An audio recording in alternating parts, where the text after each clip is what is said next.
Cavalcade of America, sponsored by E.I. DuPont de Nemours and Company of Wilmington, Delaware, maker of better things for better living through chemistry, presents Boomerang with Frank Lovejoy and Everett Sloan.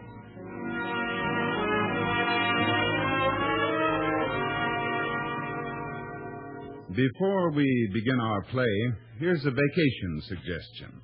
Since we've all been urged to travel only when it's vital, well, let's make this our vacation theme. There's no place like home. One way to brighten your home is to redecorate the living room walls, and we suggest you use DuPont Speed Easy.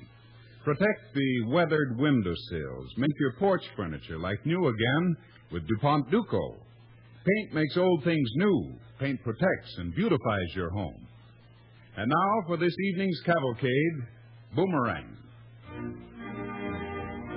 Tonight, Cavalcade brings you a radio version of a novel about a mystery vessel, a fantastic tale of American daring and ingenuity in the South Pacific. Our radio play, written by Paul Peters, is based on Commander William C. Chambliss' novel, Boomerang, as serialized in the Saturday Evening Post.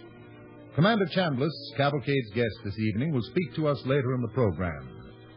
The DuPont Company presents Boomerang with Frank Lovejoy as Commander Laird Kennedy and Everett Sloan as Captain James Miller on the Cavalcade of America.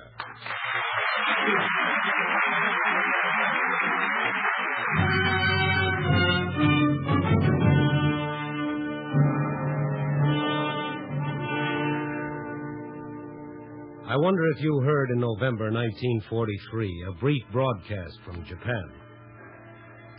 Tokyo speaking. The Imperial Navy announces the sinking of the Japanese destroyer Hokkaido Katse, 250 miles east of Mayana Atoll. All hands aboard were lost when she was struck by a torpedo from an enemy submarine. Strange announcement to come from Tokyo. The Japanese Navy isn't, as a rule, given to proclaiming to the world how its fleet is being whittled down ship by ship. And for an official announcer to mention a specific vessel by name, it's unheard of. But the truth of the matter is that the Imperial Admiralty felt relieved when the Hokkaido Katse slid to the bottom of the ocean. For she had become a menace to Japan. Her very existence on the surface of the water a slap in the face to the land of the rising sun. But let's start at the beginning. The time was September 1943. I had just been assigned as executive officer to the USS Scimitar, one of those sleek little seaplane tenders fresh from the shipbuilder's yard. Her crew was strictly a freshwater outfit. Except for her skipper, James Miller, and myself, her officers were 90-day wonders from Quonset Point. Formerly a banker, a college professor, a commercial artist. As our first mission, we were assigned to a tiny coral isle way up near Macon to set up an advanced scouting base. Our orders were to make ourselves inconspicuous. Though how to keep a full-grown tender and a flock of seaplanes inconspicuous in the middle of a coral lagoon, headquarters never explained. I was on the bridge with Captain Miller when Ensign Bull, our communications officer, offered a suggestion. You know, I've been thinking, Captain, this doesn't seem like the best place to anchor a ship. It's right out in the open. Jap planes are bound to spot us. You're right, Bull. But you don't see any caves around here that we can run the ship into, do you? Oh, sir. I guess there's nothing we can do but leave her in the open. Well, I suggest there is, Commander. What? Well, now, it looks to me as if there's deep water right up to the edge of the beach. Could be. And the palms grow right down to the shoreline. Well? Look, sir, if we move in close, right up to the shore, I can completely cover the ship with palm leaves and make her invisible. Palm leaves? Yes, sir. What's going to prevent them from withering and giving you a camouflage away? Well, you don't need to worry about that, sir. A thin spray of clear fixing dope will preserve them indefinitely. What makes you so sure it'll work? Well, you see, sir, I used to be in the commercial art game. We made photographs in the studio.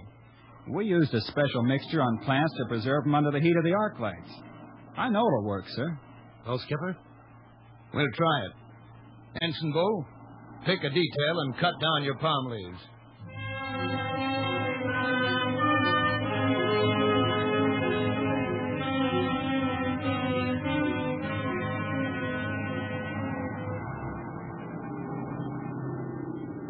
Here comes that Jap scouting plane again. They've been over here every day. They haven't found us yet. Yes, but they've got wind that something's up. Take it easy, Skipper. Our handmade jungle is still as fresh as new. All our pilots say that in the air it's impossible to tell the ship from the palms that ring the lagoon. He's going away now. Bridge from Sky Lookout. Unidentified ship standing toward the island. Can you make her out, lad? It's a Jap destroyer heading straight for the lagoon. Yes. I see her now. An Akakatsi-class boat. Twice our firing power and half again our speed. Well, I'll be darned. They haven't manned their guns. Looks like they have a couple of hundred extra people on board. The deck is swarming with uniforms. Yes, sir. This is the captain speaking. Give me the officer of the deck. Lieutenant Myers speaking. Myers, break out the Tommy guns and hand grenades. All you got. Arm as many men as possible. Have everybody but the gun crews stand by close to the boats ready to launch them. Be sure nobody is visible outside of the palm leaves. Aye, sir. And, Myers, send Bull Marston and McAndrews topside. Yes, sir. What are you going to do, Jimmy? Keep your glasses trained on that Jap. They still don't see us? No, not a suspicion. What's the range? Point blank. All right, you men. Now get this fast. There won't be time to tell it twice. Aye, sir. Marston, you pass the word to use bombardment ammunition, not armor-piercing.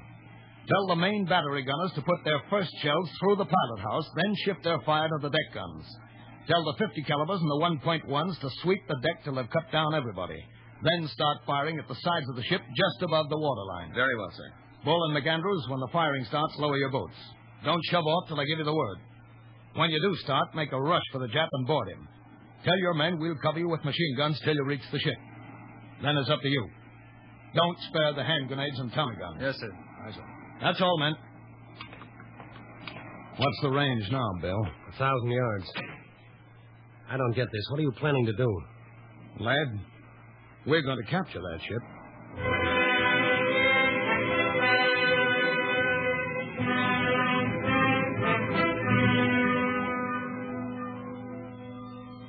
How far away is she now? 600 yards. They haven't noticed us? Oh, it's all quiet. They've stopped their engines. They're piling into their boats. How far now? 500 yards. Commence firing. Commence firing.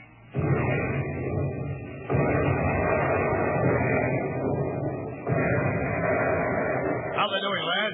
How they doing? Pilot house and bridge going with the first salvo.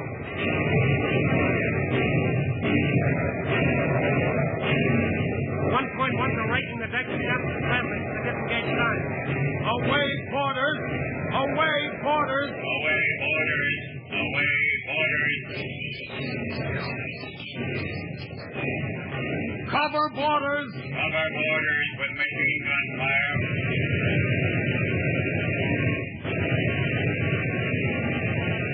They're out. 5-inch, cease firing! 5-inch, cease firing. Bull and McAndrews are swinging around her stern. Raise your angle of fire! Raise your angle of fire. Tell them to hold it. I see a tin head coming over the far rail. Cease firing! Cease firing. It's McAndrews. He's racing for the engine room hatch. The other boat? They both made it. They're swarming all over the deck. Hey, Mac, look out. Be careful. What happened? Mac, he's been shot. He's reeling back. Somebody in the engine room hatch. Bull's pitching a grenade below. Well, I guess that cleaned them out. It's Bull again, standing on the wreck number 3 gun platform and waving at us. He's signaling in semaphore. What's he saying? Only good Japs left. Fine. Lay the scimitar alongside her and make ready to board.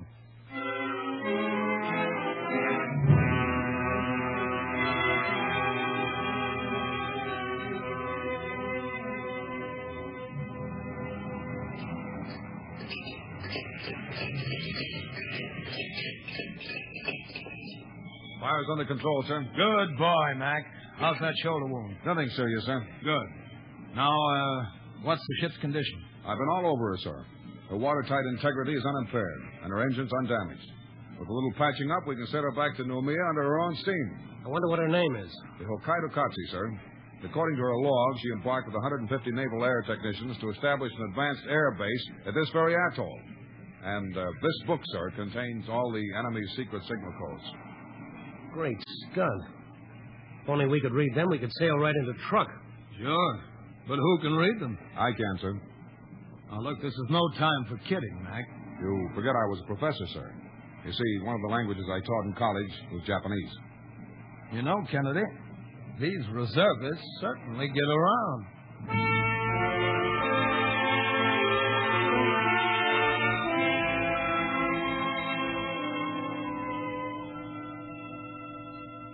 It's quite a story, Kennedy. The hokey dokey, eh? Yes, Admiral, that's what we christened her. Then we said goodbye to the Scimitar and sailed her to Noumea under her own power. And that's about all there is, sir, except that... I don't know what you're thinking of doing, sir, but I have a plan that might help the Gilbert's campaign. Go ahead. By now, the Japs know something has happened to her, but they don't know what. We hit too hard and too fast for them to get off a radio signal. They'll figure she was picked off by one of our subs. That's what the Admiralty thinks. But the chances are the Japs on the ships won't know anything about her. Well, what's your plan? Well, I'd like to get her refitted quickly, before the news of her loss gets around the Jap fleet, and use her as a scout.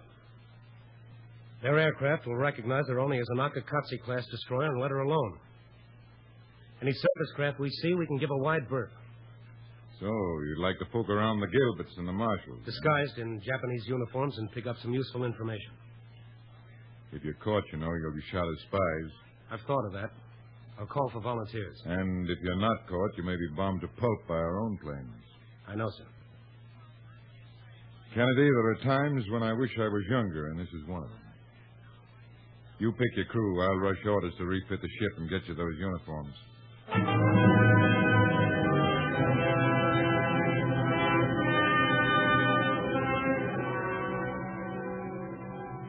You are listening to Boomerang with Frank Lovejoy as Commander Laird Kennedy and Everett Sloan as Captain James Miller, United States Navy, on the Cavalcade of America, sponsored by E.I. DuPont de Nemours and Company of Wilmington, Delaware, maker of better things for better living through chemistry.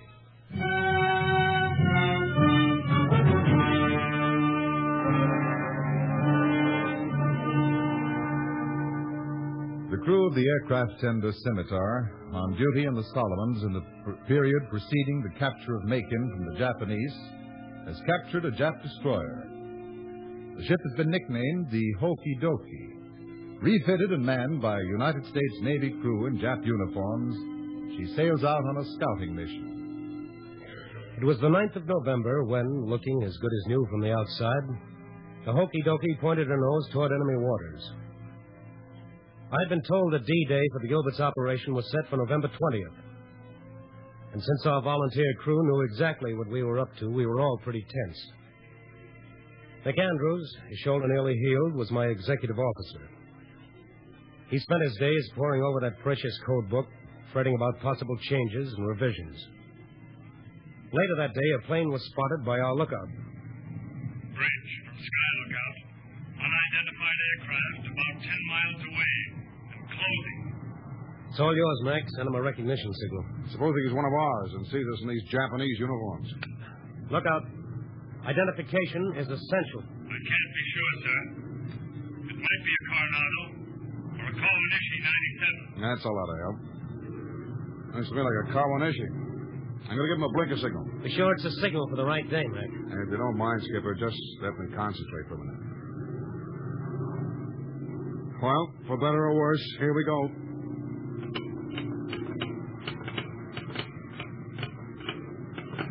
He's turning, Mac. He's making a 360 to the right. He's dipping his nose in salute and going back where he came from. I'm dripping with the heat. Relax, man, relax. At least he guessed that one right. What do you mean, guessed? Hey, look at him. Smack in the center of our gun range. We can take a pot shot at him. A nice, fat, juicy Jap flying boat. And if we miss, have the whole Jap Navy on our tail? You keep your nose on that code book. I have a hunch before this trip is over, we'll have all the shooting that we can handle.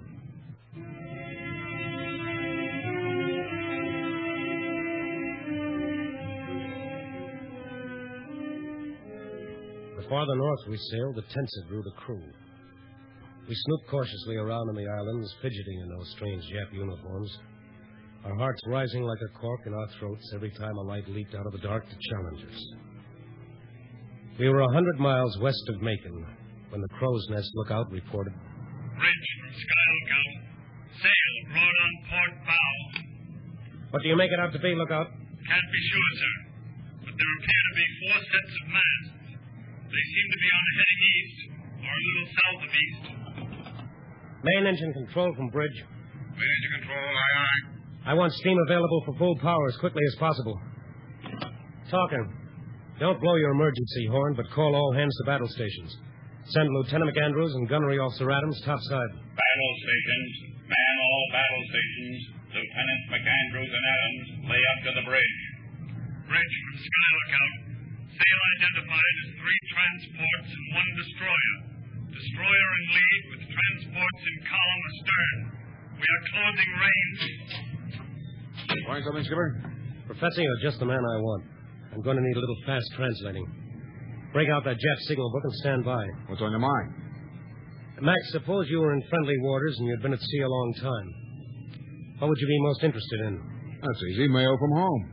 Would you say that Jap sailors feel the same way? Any sailor does. Now, Professor, look in your signal book and figure out the code for I have official and general mail for you. You sent for me, sir? Adams, I want you to keep your gun crews and torpedo men out of sight in the turrets. Load the guns, but don't train them out until I give the word. Very well, sir. The range will be 750 yards. The target angle, 270. Let go all 4 torpedoes and the forward tube with the destroyer, but don't use the after tubes till I say so. Aye, aye, sir. Wait a minute. What are we going to do? Sail smack in the middle of that convoy? That's a good guess, Mac. We're going to pay them a friendly little visit and blow those seagoing lice out of the water.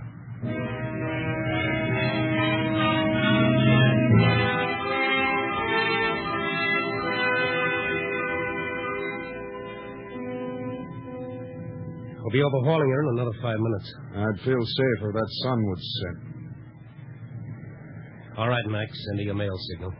Let's see. General Post Office Mail, November 18th. There it is. I hope this is right. Okay, let's play post office. You haven't missed so far. 1 miss is all you get, Laird. All right, Tojo, here we come.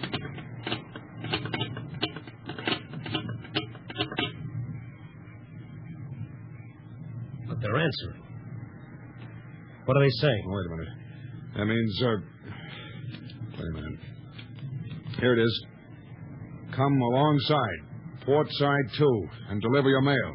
You've done it, Mac. You've done it. Maybe it's a trap. Not with those troops lining the rails. Look at them. Thousands of them. What's the range? 800 yards. Flank speed. Main engine control from bridge. Flank speed. Commence firing. Commence firing.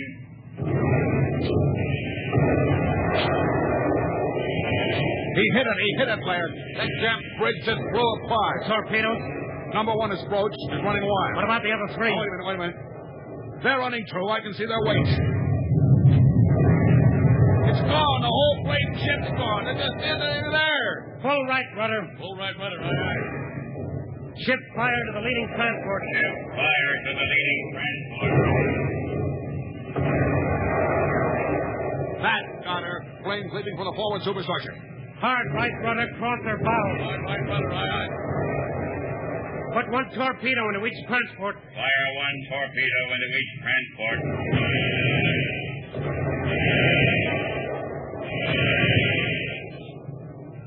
The transport's beginning to shear out of column. They're firing at us. Ain't having a chance. Don't be too sure. That ought to finish off transport number 1. No, right under the foremast. She's settling already. Down with the head. Left 15 degrees rudder. Take it between the 2 remaining ships. Left 15 degrees rudder, aye, aye.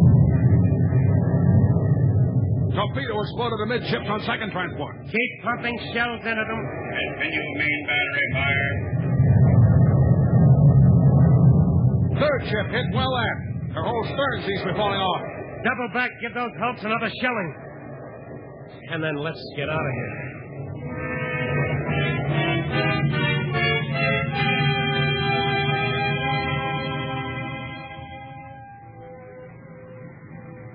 The sea, as we sped eastward into the darkness, looked like a scene out of Dante's Inferno. At midnight, we picked up a Jap radio directive. I set McAndrews to decoding it. I'll be through in a minute, Skipper. 8 degrees north, latitude. All right, here it is. Any destroyer of the Cavalcade class found east of 150 degrees east longitude and south of 8 degrees north latitude is to be sunk on sight. Well, that's us. Well, the dogs are baying, Mac. By morning, they'll be gunning for us with everything they can float or fly. Double a watch, Mac. Tell the crews to sleep at their guns. We'll serve breakfast at battle stations at sunrise. Sunrise? You think we'll ever see another sunrise? Listen, Mac, at sunrise, we'll be out of enemy waters.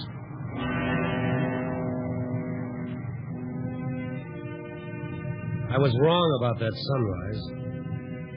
At 0322, the Hokey Dokey was 154 degrees 20 minutes east longitude, at 2 degrees 15 minutes north latitude, when we got it.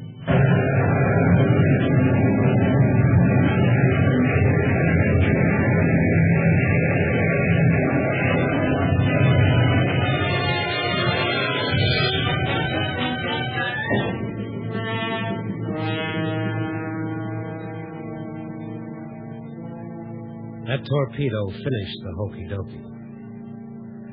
At noon the next day, we made out from our lifeboats a mast on the horizon. And 20 minutes later, we were scrambling up the cargo nets of a Mayo-class destroyer. When I told her skipper our story and asked him how he happened to be in that neck of Jap-infested seas, he replied, Well, Commander, we're part of a task force. Tomorrow morning, we're going to capture Macon Island. Those convoys were obviously Jap reinforcements, and by sinking them, you cooked Macon's goose. The Japs won't have time to get another convoy there before we hit that place like a cyclone.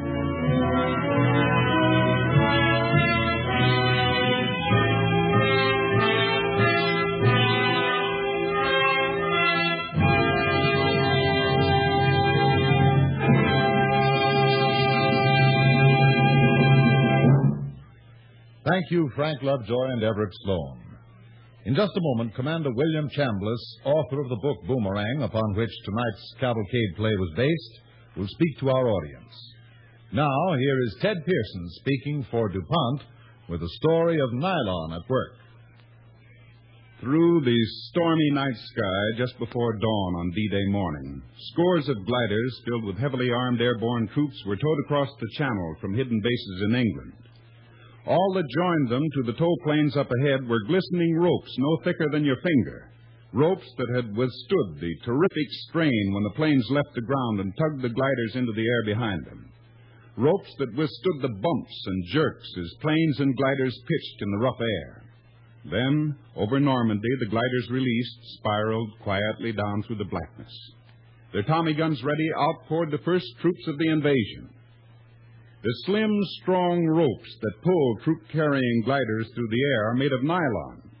The reason only nylon is used in such ropes goes back to early experiments made in the United States a number of years ago in picking up airmail nonstop. Mail sacks were attached to a rope stretched between two tall poles, and a mail plane dragging a grapnel hook swooped down and snatched them into the air. But the impact at the moment the hook caught the rope was so great that it snapped rope after rope. Manila rope failed, so did braided materials, rubber rope, even steel cable. Nylon was tried. It worked. It absorbed the enormous strain, gave a little like a tempered spring, and lifted the mail sack smoothly into the air. So today, it's nylon rope that serves as the connecting line between tow planes and gliders, carrying airborne troops, jeeps, field mortars, and other equipment and supplies. The same strength and elasticity which gave nylon stockings and foundation garments their superiority in peacetime has provided our airborne troops with superior glider tow ropes.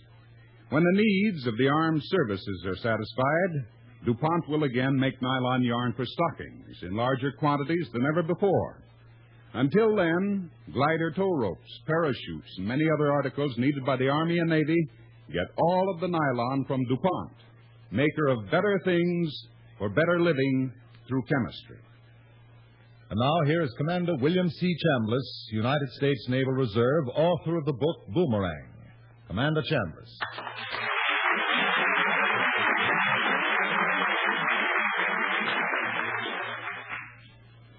Since Boomerang appeared in the Saturday Evening Post and was purchased for the movies, there has been one question asked of me many times. Is Boomerang a true story? Well, the truth of the matter is, Boomerang is fiction, despite the continued skepticism of even some of my brother officers. In Boomerang, I tried to present a picture of the manner in which our fighting men at sea are operating, a picture of the sort of men they are. The greater number of those aboard the little ship in the story were of the Naval Reserve. This is typical of the Navy today. Most of our Naval Reserve officers and men are new to the service. They brought to the solution of their problems the vast wealth of ingenuity and courage which enabled them in civilian life to contribute to the greatness of America. But we are also mindful of the impressive task performed by our shipmates of the regular Navy. Through years of lean appropriations and public apathy, they kept alive the spirit of the Navy, kept up to date the store of technical knowledge so essential to the operation of a complex modern fleet. When the time came to create, almost literally overnight, the greatest sea force history has ever known, our shipmates of the regular Navy were ready to stand off the enemy and to train hundreds of thousands of brand new men needed for our expanding fleet. We pridefully marvel at the magnificent job being done by a Navy predominantly composed of officers and men new to the service. But we also bear in mind that the leadership, inspiration, and guidance of our thinly spread nucleus of regular Navy officers was the one element which made this work possible. Whether regular or reserve, we are all Navy in time of war. Together, we sail onward to victory.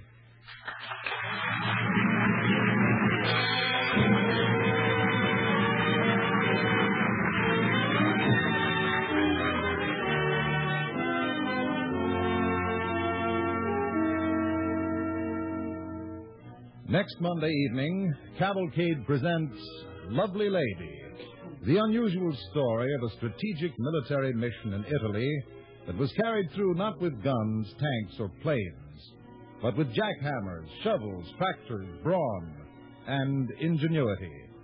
A mission that was successfully accomplished with the aid of an ex-tightrope walker, a GI and his bulldozer, fondly named Lovely Lady.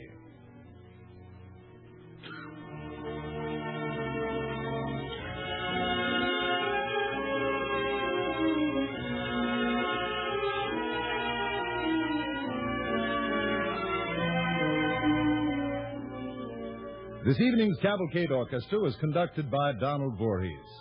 For the use of the material upon which tonight's play was based, the Cavalcade of America is indebted to the 20th Century Fox Film Corporation, which will soon present the Darrell F. Zanuck Technicolor motion picture production, Wilson.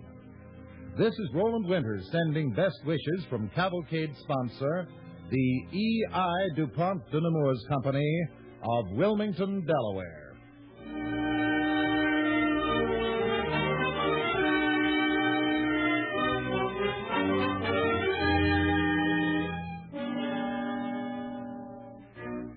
Here is a message of particular interest and importance to every soldier. The Army wants more paratroopers. Paratroopers have made a brilliant record in this war, and theater commanders have asked for more of these troops. volunteers are once more being accepted for immediate training by the parachute troops of the United States Army. Paratroopers receive $50 extra per month in base pay, officers $100 extra per month. Soldiers who think they can qualify for the paratroops should apply to their company commanders now. The Cavalcade of America came to you from New York. This is the National Broadcasting Company.